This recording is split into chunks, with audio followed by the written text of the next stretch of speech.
Okay, I'm gonna do this hand axe thing again, or I'm going to add to it. It seems whenever I do something a little unusual on the channel, I get a bunch of new people tuning in, and they don't know the backstory on why I choose to hit certain areas, or how I prepare platforms or striking areas. I call them striking areas, right? What are my motivations for picking a spot to run a thinning flake, for example, or why do I abrade edges, and all these basic flint knapping questions come out. So I'm going to try to explain everything as best I can. Now I got another hammerstone. I save up hammerstones. I got them in my stash. This one weighs 3.5 pounds, so it's pretty large, but you know, it's comparable in size and shape to the nodule. Let's see what the nodule says. Yeah, too heavy, so I think it's 5 pounds or more. The hammerstone, 3 pounds 8.2 ounces. So I think my scale goes up to 5 pounds, and that's it.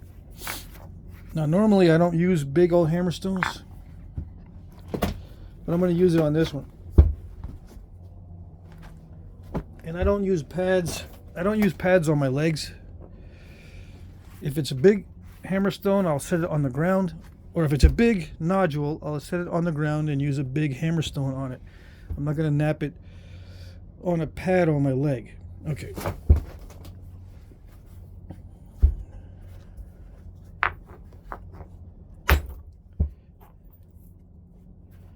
All right. So, what was my motivation for hitting that right there? That to me was the easiest spot for the largest flake. Ridge, angle, convexity on the opposite side from the striking area, and clear surface without absorption of energy from the cortex. There's hardly any cortex here. There is a very slight cortex. Okay. And I knew it was gonna flake eventually. I didn't think it was gonna flake that fast though. All right. So the first flake can produce a tool just as is. I don't need to modify this. So it raises the question, why were they modifying these flakes to make hand axes? Because the motivation behind making a hand axe influences how I am going to use my tools to make it.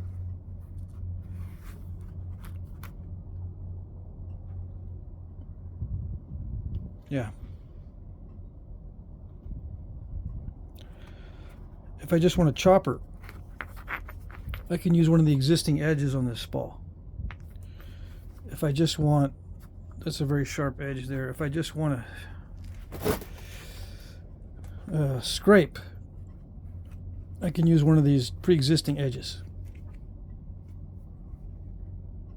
But I don't. I want to refine it further.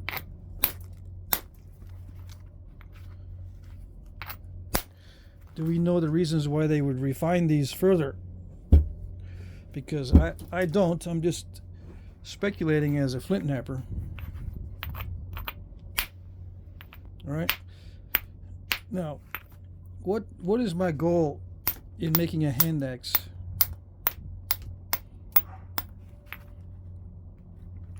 It obviously looks like it needs one side to be pointed. So my first motivation is, how do I get it pointed, and which side do I want to have a point on it? And then I start to tackle different areas that don't belong.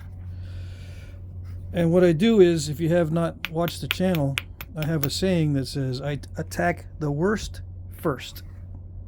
And I use the term attack because it's basically a fight with the stone to get it to do what you want to do. So what I do a lot of times is I remove the delicate areas from the edge. That edge was too delicate for the hand axe. This spot here is the worst spot, I think. Right now it's the worst spot, so I'm attacking that first. This angle is very good for striking. It's convex here, and it's got a bit of a rise or a ridge. Okay, there's got to be at least three components or three aspects of the edge that you get accustomed to because of experience that helps you to choose where to hit. The angle that the striking area makes with the opposite side, the convexity of the opposite side. You don't want to strike where there is a concavity because it won't go very far. The flake will not travel. It'll travel slightly into the concavity and then break off, or just won't go very far. And third, you're looking for a rise in the contour so that the flake will follow that rise. Is that always the case? No. I have to get rid of this defect. So whatever I think might work, I'll try it. I'm just going to hit the side here. It doesn't work, so I'll try the other side. The other side looks like it has the correct angle, a convexity. It has a rise approaching that area, but this striking area is too concave in there to make good contact. So I'm going to expand the striking area by trimming away the sides.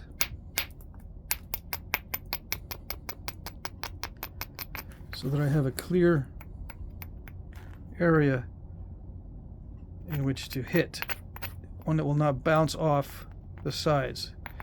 I want to hit in an area that has the correct angle, the convexity, and the rise.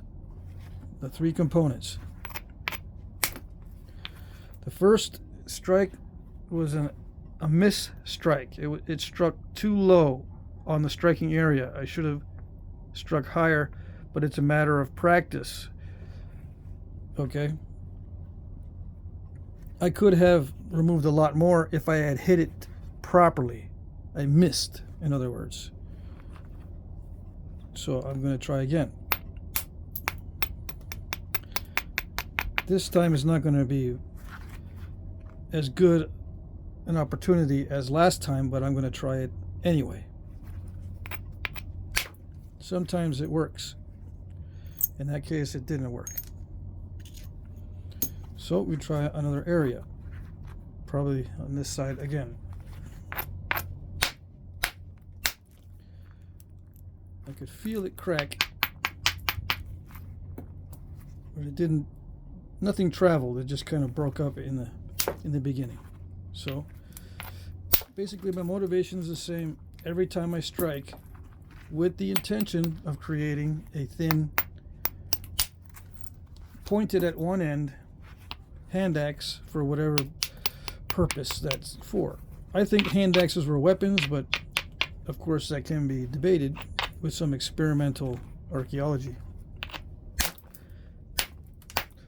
So my motivation for hitting, I've discussed 4 things so far. 1, I attack the worst area first.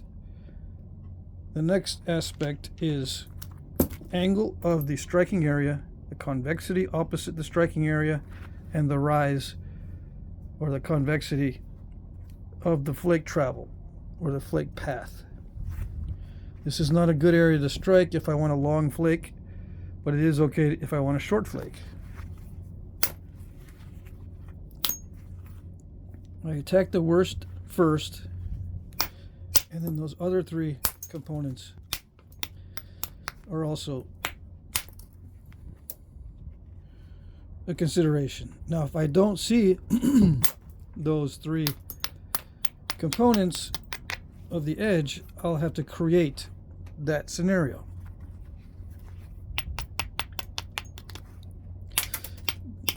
So if you're creating the scenario instead of opportunistically striking, you've already graduated one more level in skill.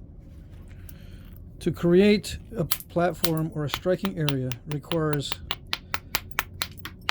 more skill than just opportunistic flaking.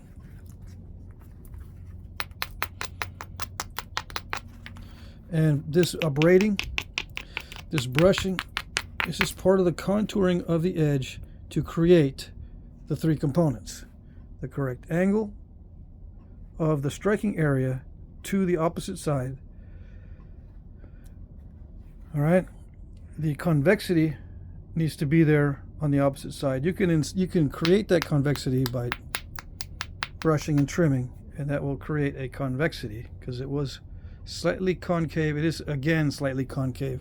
The trick is not to dig out so much that it's concave. Okay, so I have a convexity pretty much now, and then if there's a rise in that area, that'll help the flake to travel. Now the angle is not ideal, it's too acute, so I had to make it more obtuse. This is the worst, to me, in my opinion, which is very subjective. This is the worst area right now.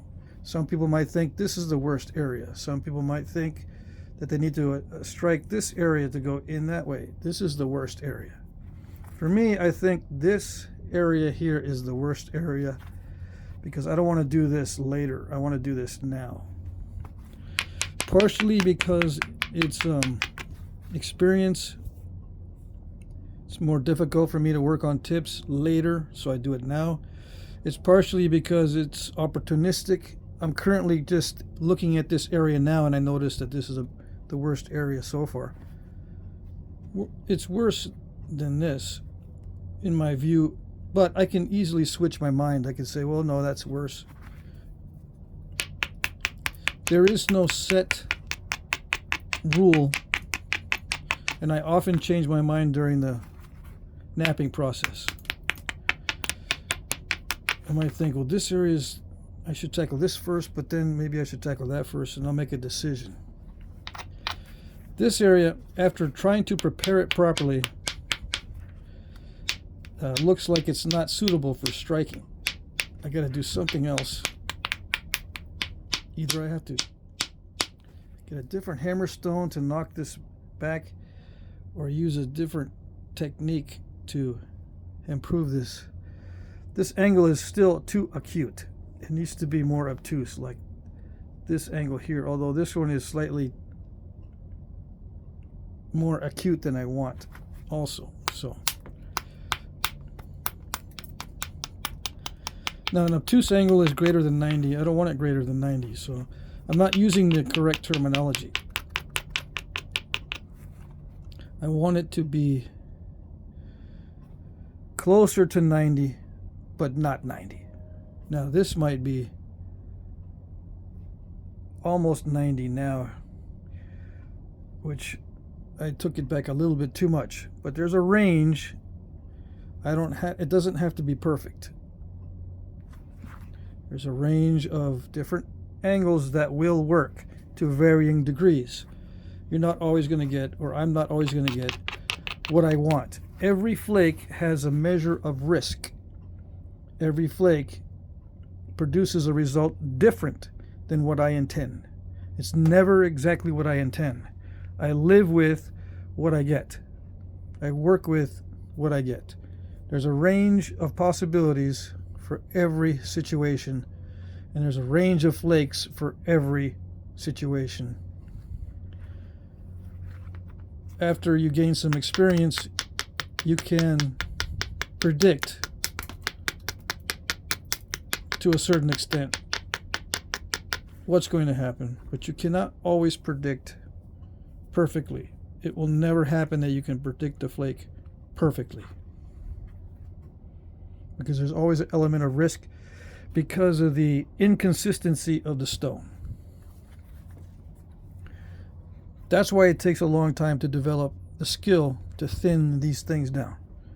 All these factors plus the added inconsistency of the stone make it extremely difficult to achieve your results.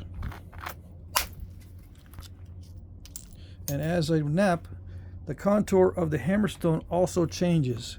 So what I think would be a good strike on the next strike may not be, because I've damaged the hammerstone. There's slight differences.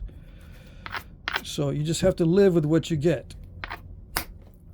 And that one was struck too low, so I didn't remove enough material in the beginning to carry a deep enough shock wave through there.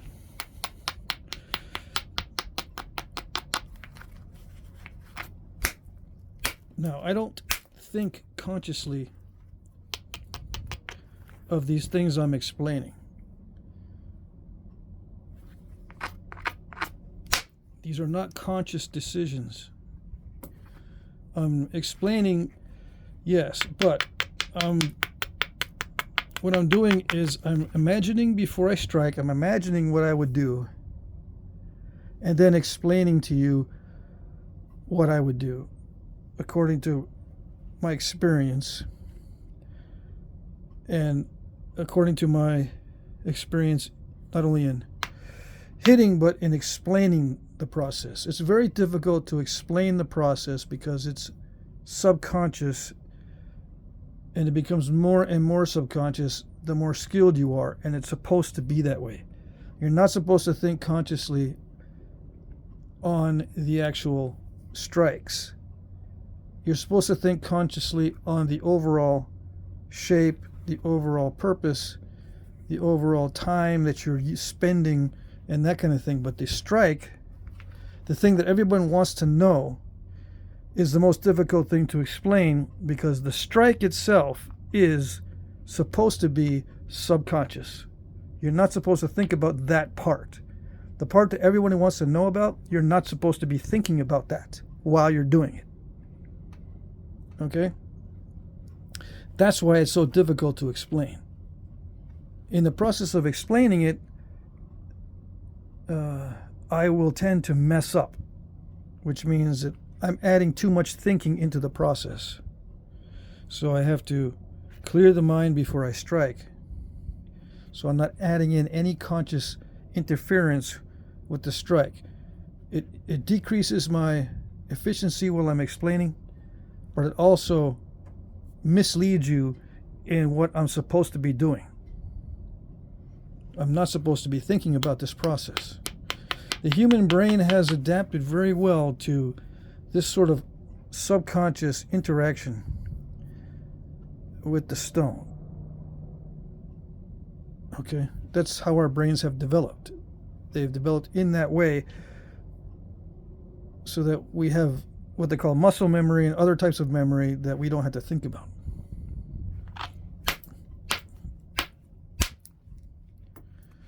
All right.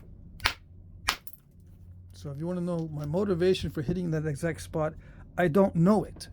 All I know is that from experience that will produce a certain result, and let's see if it did. Well, it didn't produce exactly what I was thinking, because I'm thinking every strike is going to be perfect. That would just propagate over the top of that rise. In a perfect world, it would just, but it didn't. I live with what I have, and we'll work with what I've got. Where is the worst area now? Well, I got to take care of this lump here because that's not supposed to be there. I'm going to hit in this direction. Is that the worst area? Maybe, maybe not. It may have been more efficient for me to strike somewhere else. That's just a subjective decision. And a lot of times with subjective decisions, you ask me why. I really don't know. I don't know why.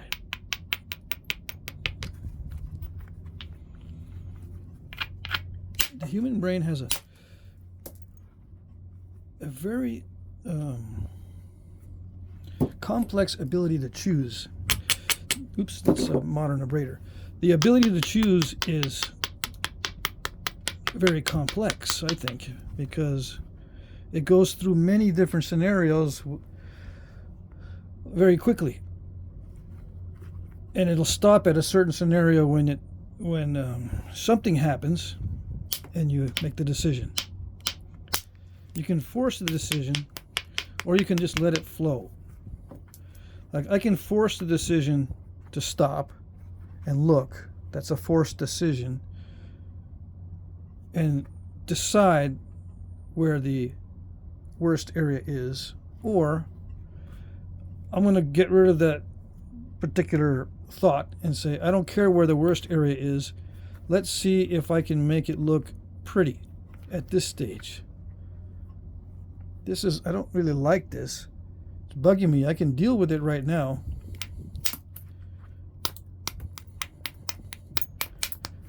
Right? I made this conscious decision to deal with that now, where I probably should have, before removing that mass, worked on another area that is worse, that may have benefited from the added mass here, because the more mass you have in your workpiece, the more it resists a strike, the longer the flakes will travel, as an example. All right? So even that little bit of mass may have made a slight difference in the travel of the flake as it resists the hammerstone. The conscious decision can interrupt or interfere or accentuate or make your progress better. All those things can happen, right? Same with your subconscious decisions. They can make it worse or better.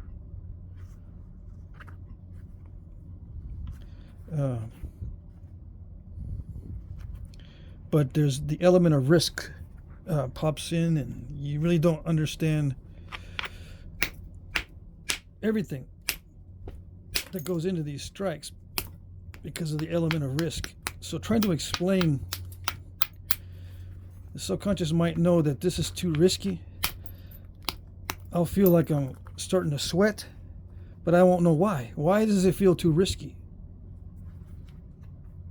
Is it too small? Maybe it's too small. It's starting to wobble too much. The mass of the workpiece might be starting to get too small to hold it properly for a hard hit. I'm going to need a hard hit to remove that. Maybe that's what's causing me, because I'm feeling a little bit uncomfortable. As far as stress goes, how am I going to get rid of this mass? I start feeling uncomfortable. I don't know why, because I've dealt with this before. I know how to do it consciously. But subconsciously, something's going on there. And that can affect where I hit. The being uncomfortable might cause me to make an error in judgment,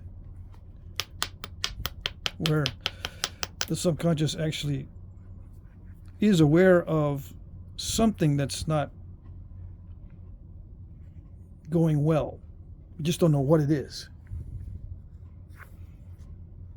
I mean, consciously I can probably figure it out, but through all the years of experience, something's telling me that this is probably going to do something bad. I don't know what it is. We'll see. We just trudge on through.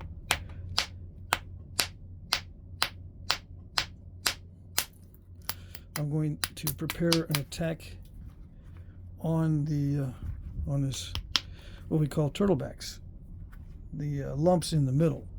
They need to be thinned down. Now, a hand axe can be used like this, but for some reason they wanted to flatten them out. I don't think I've seen a hand axe with a middle this thick, although it probably is possible. Most of them are flattened or thinned down that I saw. There's some that do have these humps, but I think they have them because it was too difficult to remove. And you can see that there were probably attempts to remove it. Okay.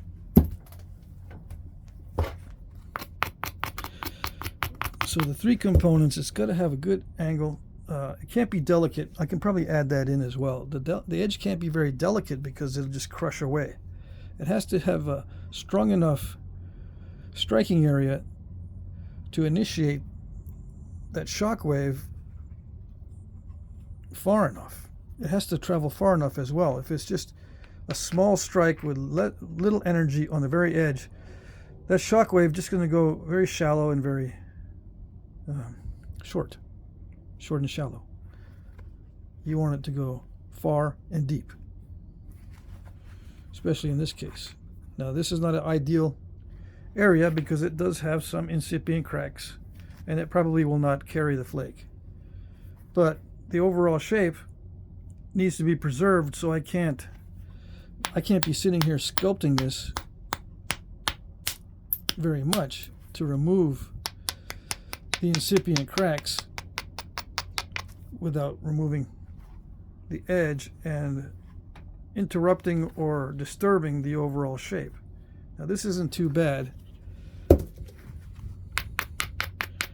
It may be a little bit better, but I could have made it worse. It looks like it might be better, but I could have made it worse. You don't know until you actually hit the piece. All right. See, I thought it was going to go further, although I'll take it. Now, I can stop here as well. It depends on what I want out of this. Is this the striking area or cutting area?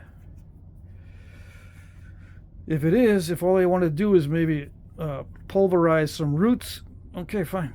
This will pulverize some roots. I could use the Hammerstone to pulverize roots, so I don't know why I would use this, but, you know, just as an example. And I do not think that these were multi-tools. I don't think that these were multi-tools used for many different tasks. I think they were specialized. Why do I think they're specialized? Because there are many different tasks that are required to be done. You look at the debitage, and there are pieces of debitage that are appropriate for each task that needs to be done. You don't need this to be a multi-tool. You have your tools in front of you. The debitage. This is created with lots of effort and lots of thought and lots of habit-forming activities for a reason. What reason that is, we don't know. I don't know. Maybe some people have a very good grasp on it, but I think they were used as weapons. Why would you spend so much time making it unless it's for something to preserve your life? The most important thing of all. I don't know.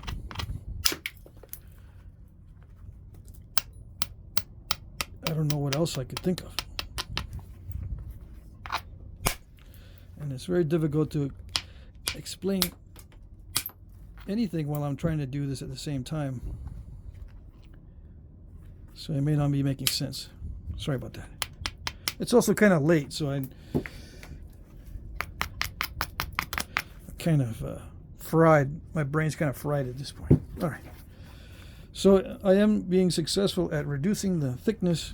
We're going to try a little bit more. The angles on the edges are not ideal, but I go for it anyway because I don't want to lose width on this. I want to retain or maintain a good shape. So I just do the minimal required modification and see if it works. This one is small. Very small. So I personally would not use this for fighting. I personally would not use this for anything except maybe hafted to a stick to use within a club or a stick as a weapon. Take your pick, human or otherwise, is your target.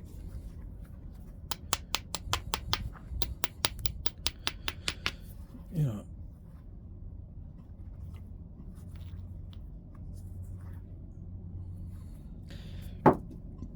I was given the example, you know, why would you create a weapon like that when you can just throw a rock at your opponent or at the target? This is blunt force trauma. This causes bleeding.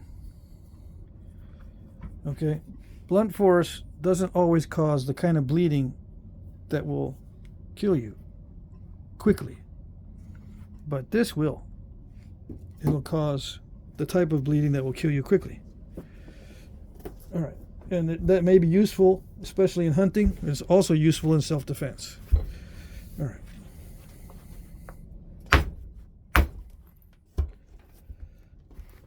So again, if I just wanted something to cut with, I would just use this.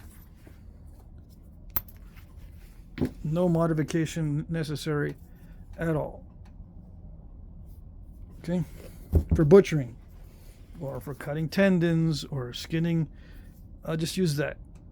It takes a fraction of the time and not nearly as much experience as it takes to make this. Okay.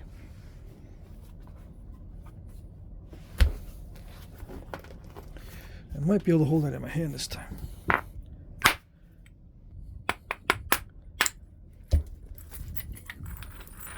Yes. Okay. Now, another question that I brought up in the previous video is, are the hand axes created from something like this, or are they created from something like this? Do they knock off big spalls like this, or do they start with nodules and just wear down the nodule? You know, it would be smart if they could come up with a way to knock these off and just use modified spalls for their hand axes. This one has a crack in it, so again, this is going to be tiny.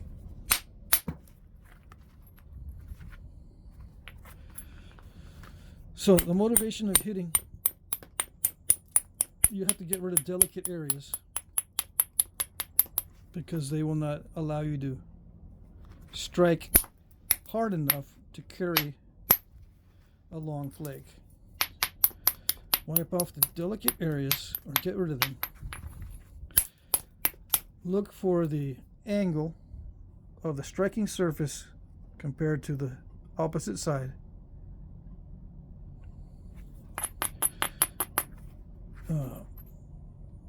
It has to be convex,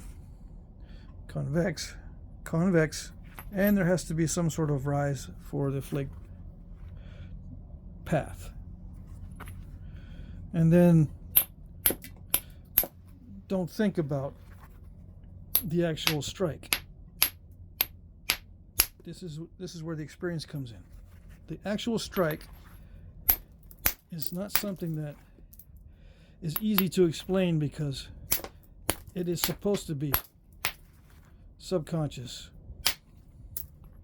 because it's way too complicated to be thinking about all the variables and all the initial conditions with every single strike. You develop that ability by practice over and over and over and over again. Thousands of hits. What is my motivation for doing what I'm doing right now? The motivation comes from the experience of thousands of hits. I really don't know. And I don't really want to analyze, why am I hitting here? Why am I hitting there and not here? I don't want to think about that. It's not relevant.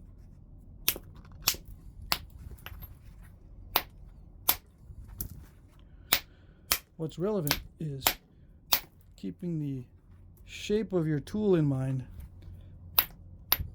and consciously looking at eliminating the worst first, or the ugly, eliminating the ugly, until you get something that resembles what you want, and you live with what you got. If it's not exactly what you want, oh well. If you don't learn to live with what you got, you will not have anything left.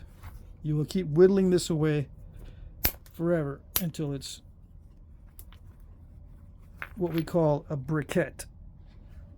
And if it gets small enough, it'll be an almond. Okay?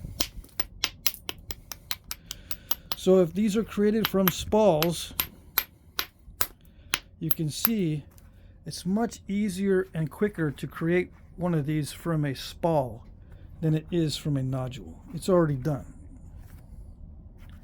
Except maybe to abrade the area that's going to be in contact with your hand.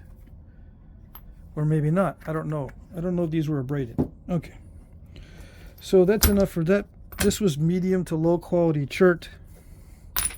It can be heat treated, which changes the properties and makes it easier to flake. And you can use the soft hammerstone or smaller hammerstones and produce a more refined effect. But the initial ones, I think, were pretty crude. The younger, I shouldn't say younger. The older the artifacts, the more crude they look. Okay. All right, let's see what we can do with this one.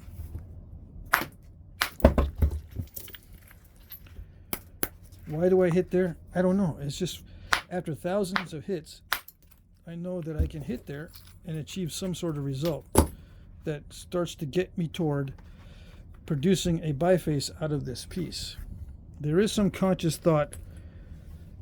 After I strike this, I need to reevaluate the shape. So consciously, I'm reevaluating the shape.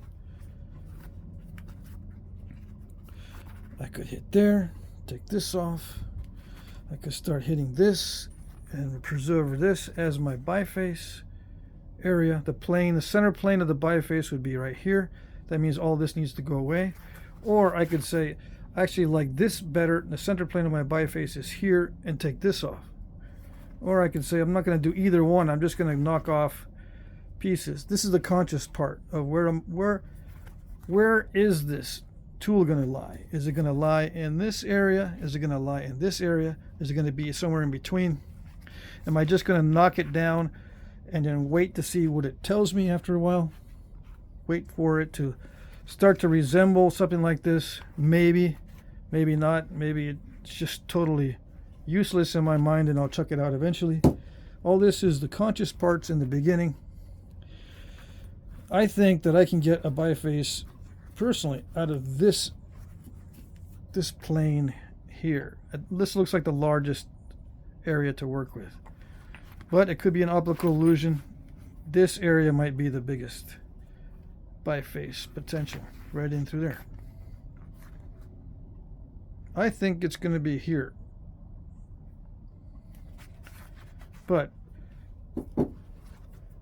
it could be, I could be wrong, right? Yeah.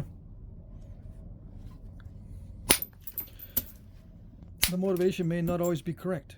And this is the most efficient way to produce flakes. From a surface like this that has a consistent face, and you can make a consistent convexity here just by tapping.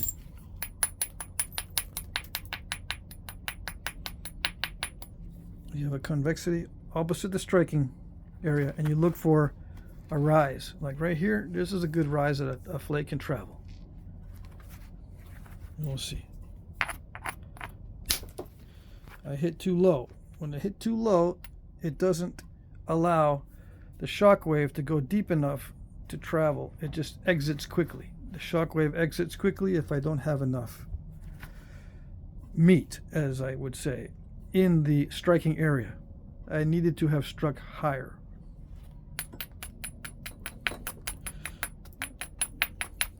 Of course, there are other factors that influence why it didn't travel. I might have not hit hard enough. I may have hit too hard. I really don't know.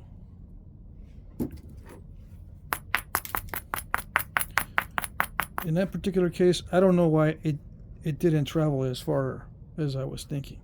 I don't know. I think it's because it was too low. I think. If we could know exactly why it failed, we would be making these things and become good at these things much quicker. We could reduce the time by 100-fold if we knew why the mistake happened, because the correction happens much easier if we know exactly what went wrong. The trouble is we don't know, in most cases, exactly what went wrong. Okay. I struck higher. This is an efficient way to produce a flake. Instead of, if I were to just produce flakes, I would not be attempting a biface. Excuse me. If I was attempting a biface, I would be doing this in a more inefficient way with respect to producing flakes, usable flakes. The most efficient way to produce usable flakes is to not pay attention to the biface potential, but to strike off where there is an opportunistic or developed platform that will produce a flake of the desired shape. Okay? I'm getting phone calls and messages. That figures. I'm trying to explain.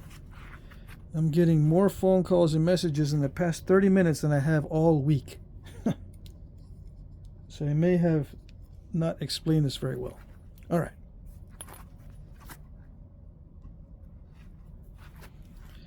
Let me see. But I'm not going to be doing only flakes on this. I'm going to be producing a biface to produce one of these. Okay. I am going to try for some of these because I have an opportunity to do so now that I'm going to remove this mass. Did they do this with the hand axes? Did they intentionally produce flakes sometimes and also produce hand axes? Or was all the debitage only from the production of hand axes as a side effect of the production of the hand axe? I don't know.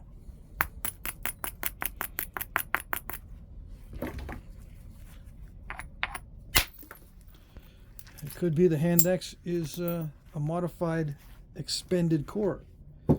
That it's incidental that I got a hand axe because just by coincidence I had a core left over from producing flakes that looks like a hand axe. Why not modify it into a hand axe? Maybe the flakes are the priority and the hand axes are not. Or maybe the hand axe is a priority and the flakes are not. I don't know the answer to that one. But it all ties into what's motivating me to hit where. It all ties into why are you hitting there? Why are you doing this? Why are you doing that? What is the overall plan?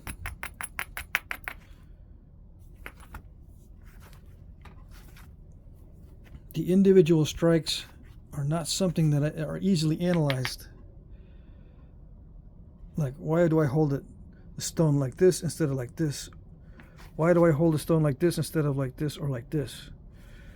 Why do I hold this stone like this instead of like this or like that? What is all this? What is the positioning? What's the motivation behind the positioning? I don't know. The positioning is something that the subconscious has learned. I can modify the positioning with my conscious mind, but usually that only happens if the subconscious is not able to produce the desired result. Then consciously I have to modify the positioning. But if I'm just working and you're asking me what's motivating me to do certain things, if I'm doing it subconsciously, I don't know what's motivating me. I don't know why I do the certain positions. I don't know why I choose the certain areas. I don't know. So that's the answer to that. Which is not an answer, but that's what you get. Again, I hit my finger. But that time it didn't cut me. Let me put the glove on.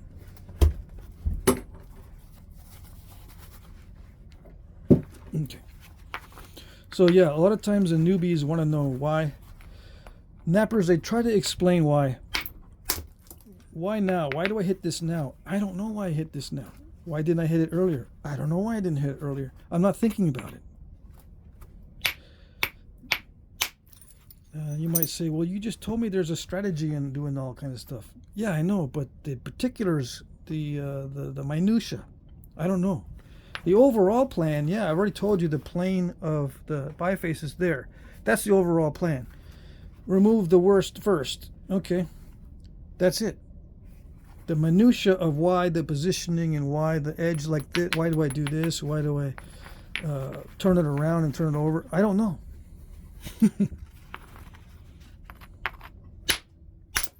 But that's what newbies want to know. Eventually they'll just construct these things, do the flint knapping, and eventually they won't ask the questions because their subconscious is starting to take over, and they'll start seeing results without thinking about it. And eventually they'll stop asking questions, hopefully, because they're getting it. They don't know why they're getting it in many cases, but they're getting it. The brain, the human brain, has adapted in such a way that we don't really need to think about this process.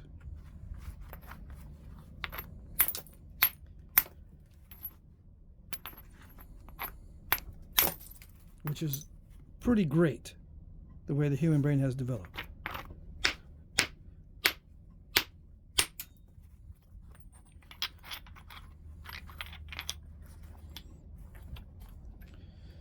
Now that was difficult, but there was a protrusion right there. See that protrusion? Or, let me see if I can get it to focus. See that right there? This edge is terrible for striking. Let's see if I can do this. The camera has a mind of its own on my new phone.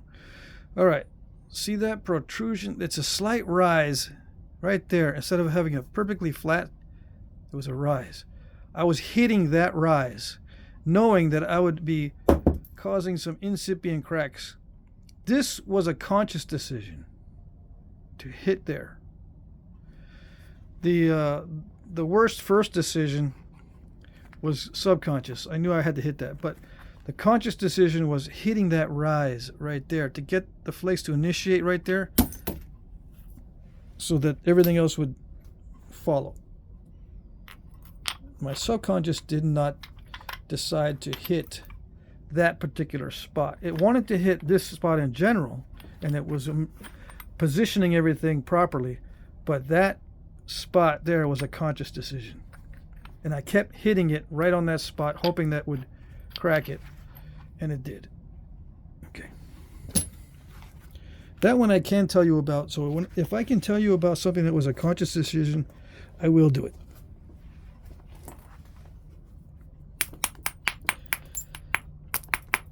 But like, why did I start here instead of starting up there? Why am I doing this delicate tapping now instead of looking around for opportunities and then do this later? Why do I choose the order in which I choose? I don't know. It's just from experience and letting my subconscious pretty much do this unless I can see something that requires special attention, or I'm stuck. My subconscious goes, wait a second, I've never encountered this before, or this is weird, or I'm getting nervous. Help me out here, man. My conscious mind comes in and says, okay, I'll help you out. What's going on? So I'm getting nervous at this stage. Now, am I really getting nervous at this stage? A little bit, because I'm losing some of the length. I don't want to waste the length. I can't be just going to town. Although my subconscious can pretty much thin this down, but I don't want to lose much of this. I want to keep this one big because I want it to be about that size. I don't have much room to work with, so I'm starting to get nervous a little bit, not too much. Anyway, I'm not going for a worst first right now.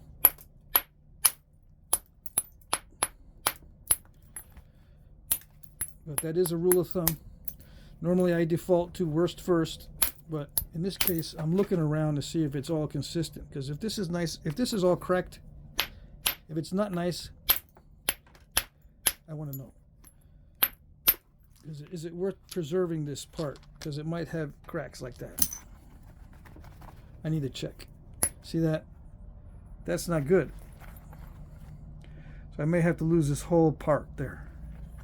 Now, if I had removed this and taken this back, and then I saw that, it would be even smaller. So this is where the conscious decision helps. But as far as each strike, I can't tell you exactly why, or why am I in certain positions.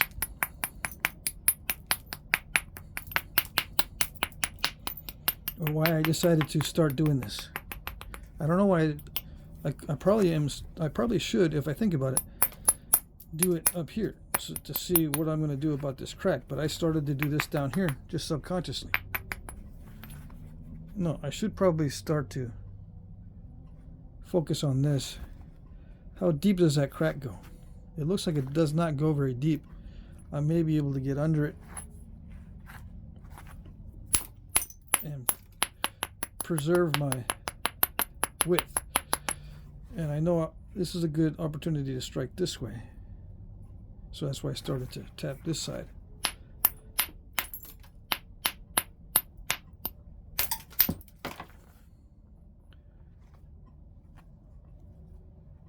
Yeah, there's not much opportunity to come in this way. It's kind of thin. The edge is kind of delicate, and I just made it even more delicate. Yeah, every strike is risky. You know, you're thinking you're going to do something, and you might do something else. Every stage is adaptive.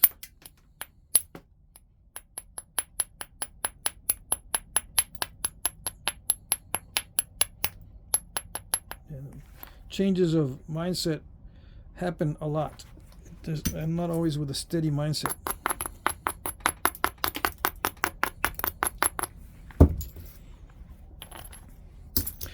I think about it, maybe a soft hammer would be better. This is a high-grade chert, I'm finding out. High-grade chert often responds well to soft hammer.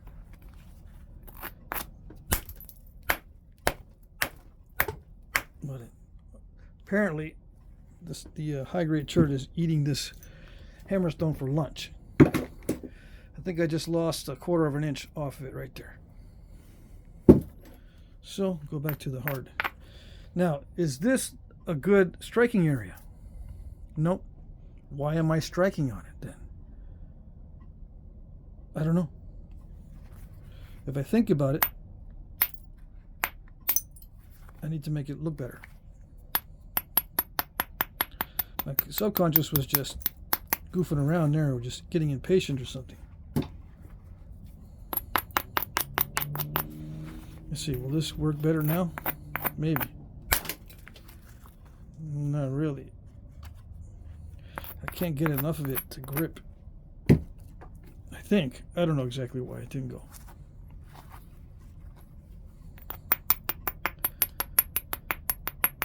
I can tap it like this, or I can do something like this. I prefer to tap, you know, just tap it. Instead of picking up a big old grinding stone like that, because you need to get rid of the delicate areas. Now, is this a perfect striking area? Probably not. It never is. And even if it is, a lot of times I mess it up. Okay. That was okay, but I was going for a wider flake, hoping for a wider flake, but it didn't widen out in that direction. It widened this direction. Let's see if I can get under that crack.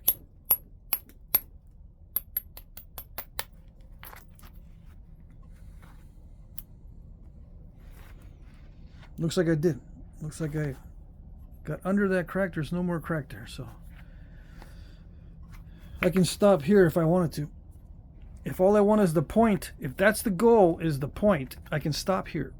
But apparently with these hand axes, that was not the only goal, because they were thinned down everywhere else as well.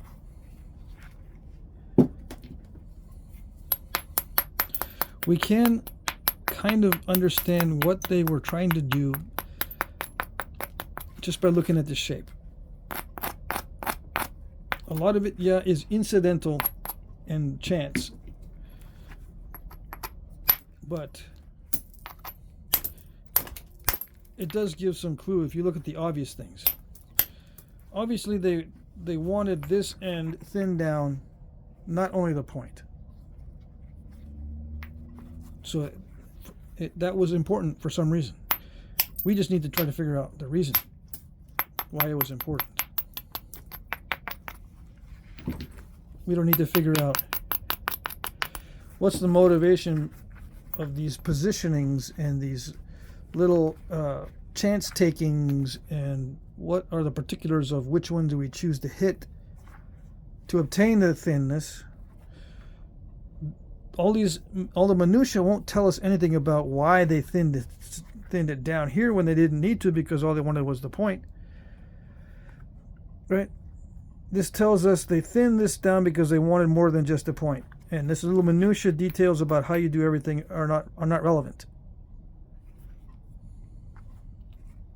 to the use of it or the why they made them in a certain way.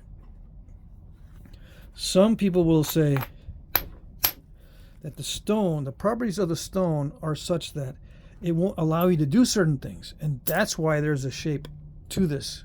That's why a certain shape results, because of the stone's properties. I say no. There's a certain shape that results because of the intention of the napper or the maker. If I can't get this shape with stone, I will try to get this shape with something else. A piece of bone, or a piece of wood, or a tooth, or I would try to get this shape with something else if I can't get it with stone, or I'll look for a different stone. The intention, the shape itself is what the visualization of the shape itself is what determines the shape, not the stone telling the maker what the stone is capable of being. I don't know if that made sense. Okay.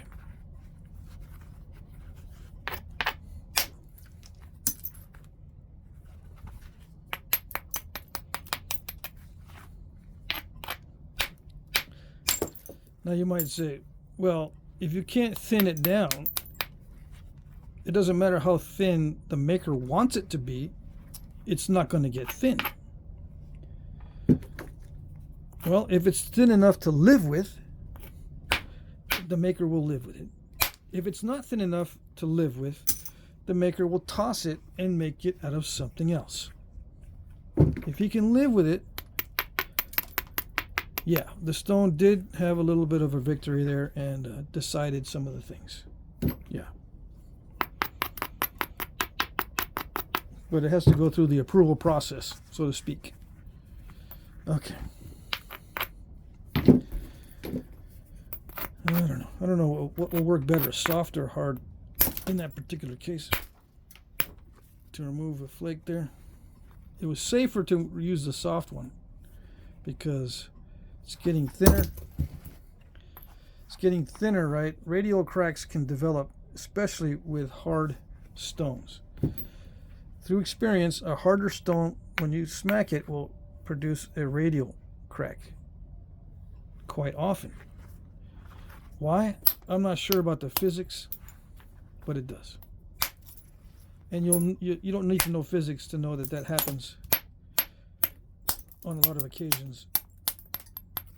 So you go, okay, well, I remember a lot of times when I hit with a hard hammerstone during this last stage, it'll crack it right there where there's a radial fracture. But the softer stone will produce not only fewer radial fractures, but thinner flakes like that, which is nice because I really didn't want to take much off of there, but I did want to take some of it off, obviously, for appearance, because I want it to be thinned down, but not thinned down too much.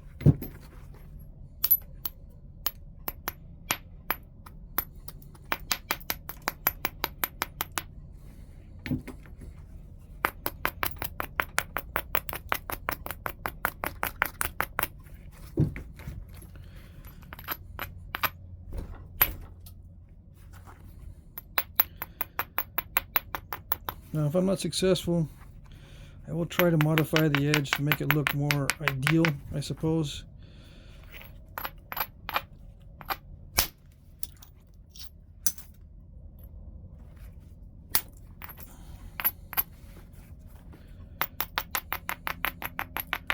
Yeah. I don't need to clear off the cortex very much. Hand axes are not perfect.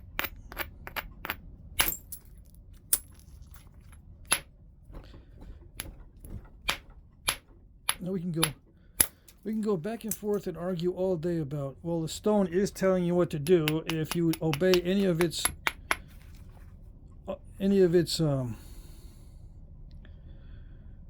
issues. If it has an issue here and you can't get past it, that means you're obeying the stone and not doing what your mind is telling the stone to do. You're not doing what you think your mind is going to control. Yeah, we can go back and forth all day on that. But when I finally decide that that's it, that's close enough or good enough, I am deciding what shape it is. It's either good enough or it's not, according to what I have in my brain as my goal. If it's good enough, if it's close enough to what I'm thinking, yeah, the stone can win little victories here and there, and the issues can prevent me from doing certain things. But I'm going to do my best to get it to where I need it to be. Or I'm going to get some other material that I can make it out of. What if there's no other material? What if stone is the only material that'll work for what I want to do? It has to be stone or nothing. And I'm not able to get the shape that my brain says it should be. What then? Well, it looks like I gotta travel 1,000 miles to get the stone I want then. Because I am not letting the stone win. I will travel 1,000 miles to get the stone I need to get the results I need. And guess what? That's what they did.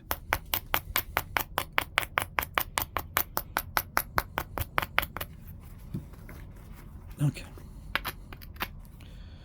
The angle is good. The edge is strong. This is not quite as concave as I would like on the opposite side from the striking platform. It's not as concave as I would like. If I strike high enough, I might be able to overcome that concavity. If it's not as convex, I think I made a mistake there.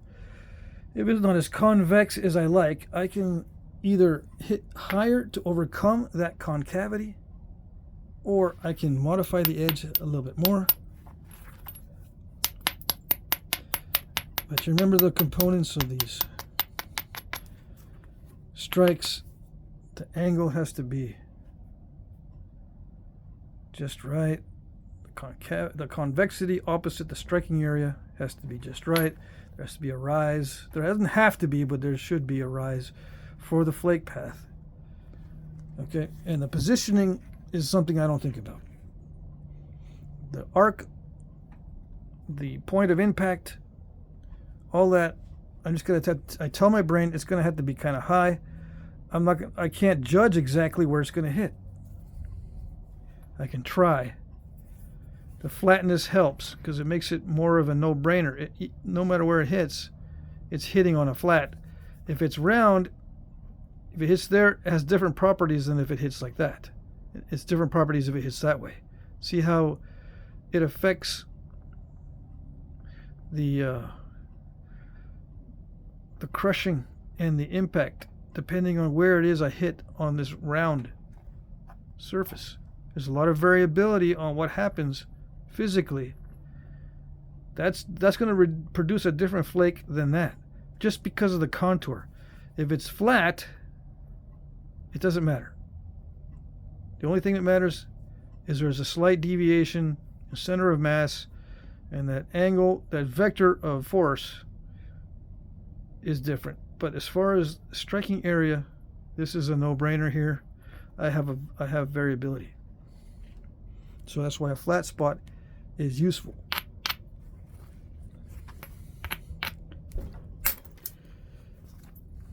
Yeah, I wound up and it struck it hard, but it didn't go all the way. That's all right.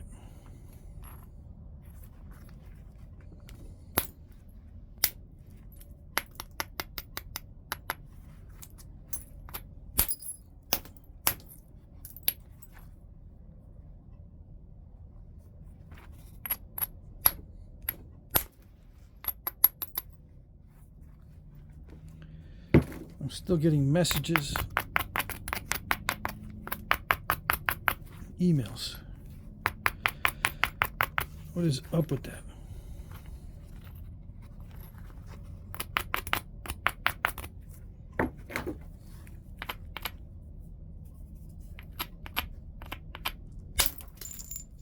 No, this is not where I wanted to hit. I wanted to hit here, and I ended up hitting there. Now, archaeologists really don't think about this part. This was a non-intentional hit. I did not intend to hit that. It worked, but I did not intend to hit this. I intended to hit this over here. But somehow,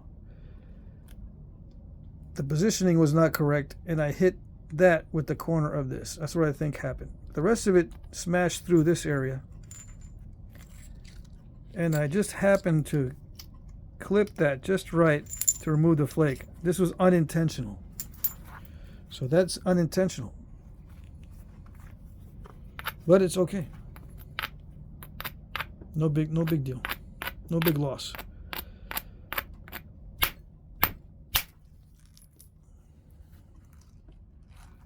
That one was intentional. Okay.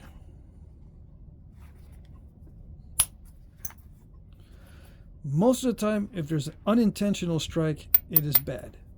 Most of the time.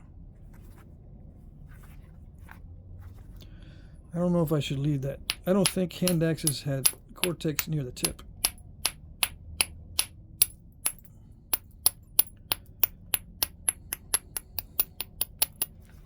So why I decided to work this side to flake there instead of this side to flake that way, I don't know. Either one would have been okay. Or I could have taken the tip off like this and worked this way. There's no reason. And sometimes there is. Sometimes I consciously make that decision, sometimes I don't. In this particular case, there was no reason for me to start there. It just happened to be easier, I suppose.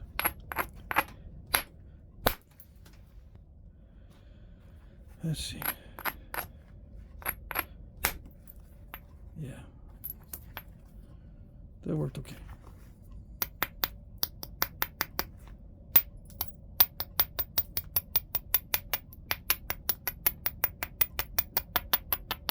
When I review this video, I'm going to be cringing because I think I may have messed up. But basically, the subconscious takes care of the little details and the actual strikes. The conscious mind is the one that approves each step of the process. Approves or disapproves. Is it good? Did it work out? Yes. Did it work out? No. Where is the improvement needed? Where is the worst I need to tackle first? Are these edges okay? What type of stone is it? Is it working well with this particular hammerstone? Do we need to switch it out? Because my subconscious can adapt to different materials. Like if I use only a hard hammerstone, and I insist consciously to use only a hard hammerstone, my subconscious will adapt and start to strike either more lightly or grind more or something as it goes along to adapt to the situation. I can force it to adapt consciously. Okay. But in this case, this is working well, and I'm feeling like it is working well consciously and subconsciously, so I stick with it in this case. But let's say something happens and I need to loan this out to someone.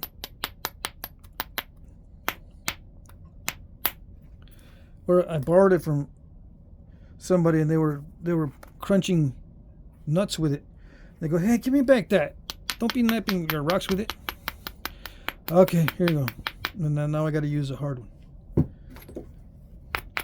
I will adapt.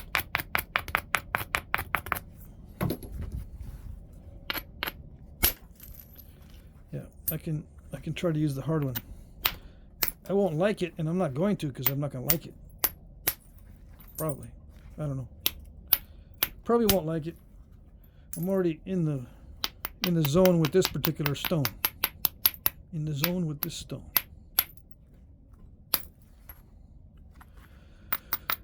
Now, if you talk to other nappers, they might actually have a completely different mindset.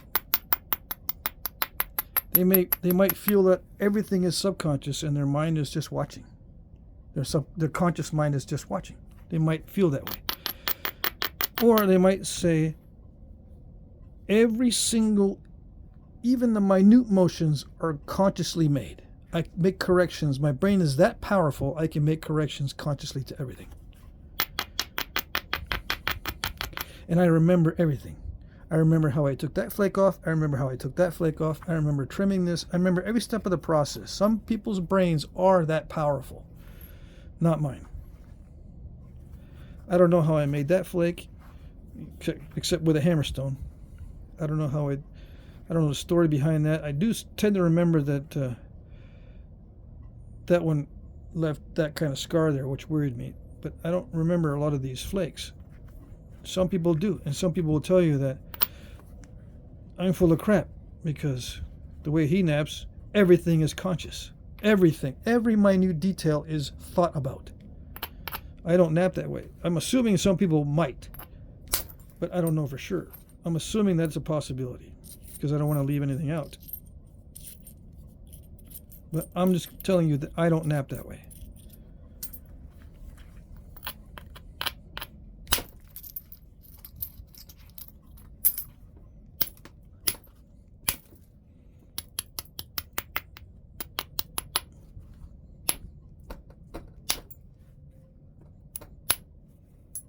Dang it. I want to leave the edge kind of straight or not so jaggedy. I'm hitting downward. I'm sharpening at this stage. Trying to keep it sharp just by hitting down in one direction. Hitting down. Hitting in one direction, which is down. To achieve a sharp edge. So it's pretty much done. I can continue to refine the edge, but unless there's a specific reason to keep refining it, I'm not going to continue. Maybe that's not a good thing to have on the edge. I don't know.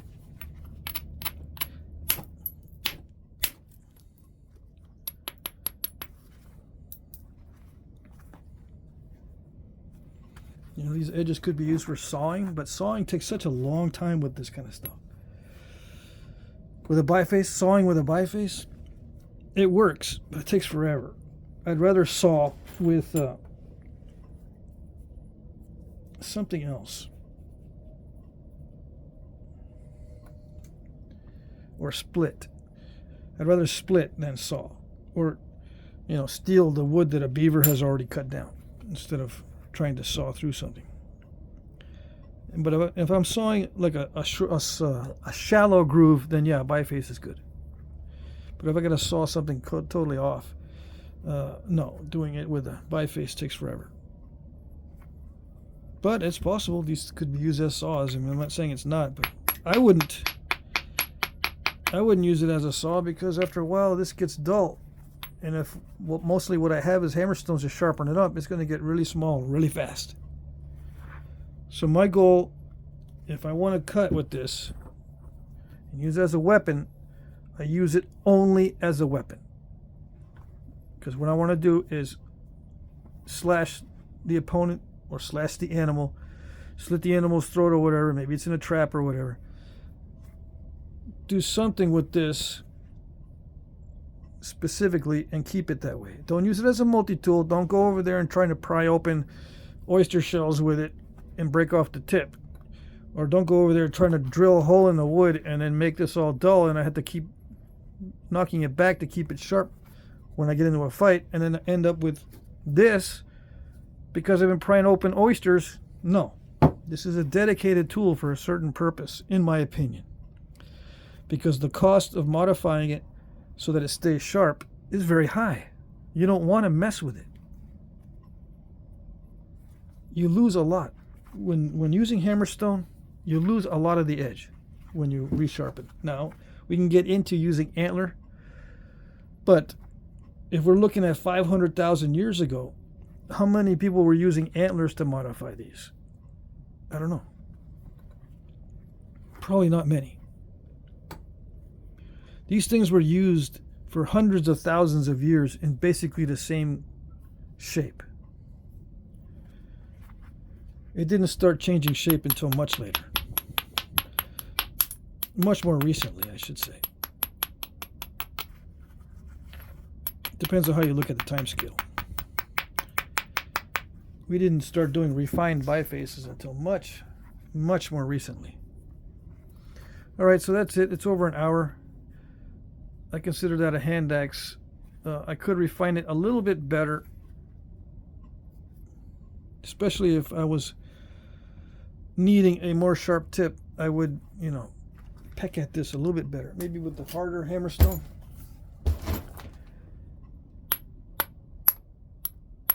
Because the harder Hammerstone removes the flakes really easily.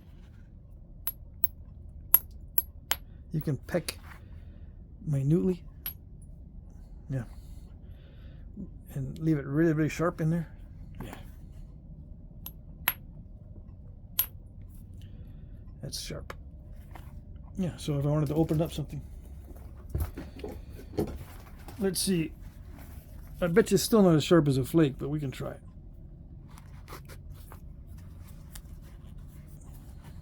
Yeah, it's still, it's kind of thick. Yeah. Let's see. Take Mr. Flakiola over here.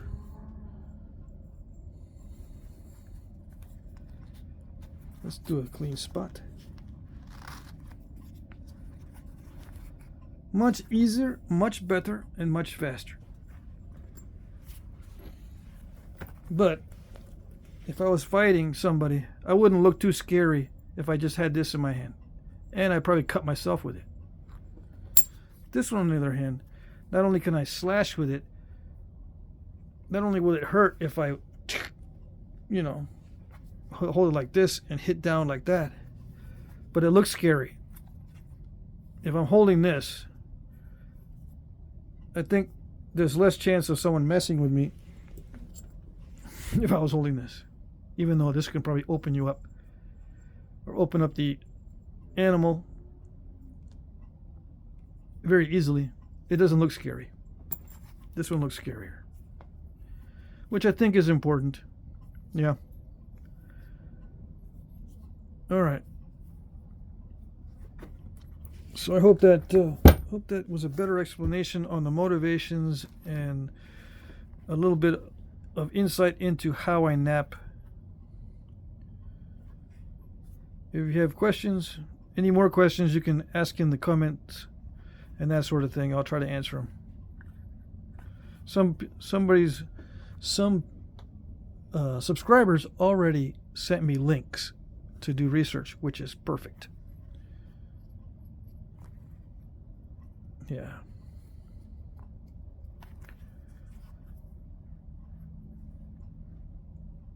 How much does it weigh?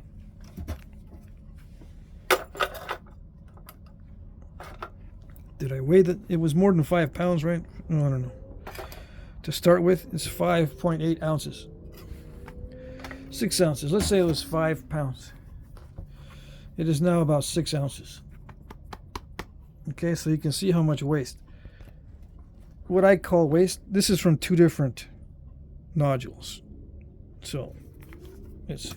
With these 3, I have that much debitage. Do I need a multi-tool, or do I have enough flakes to perform the different tasks that I would need to perform?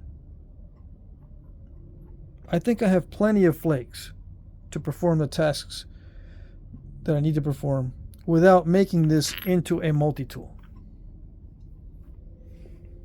Okay. That's my opinion. Alrighty.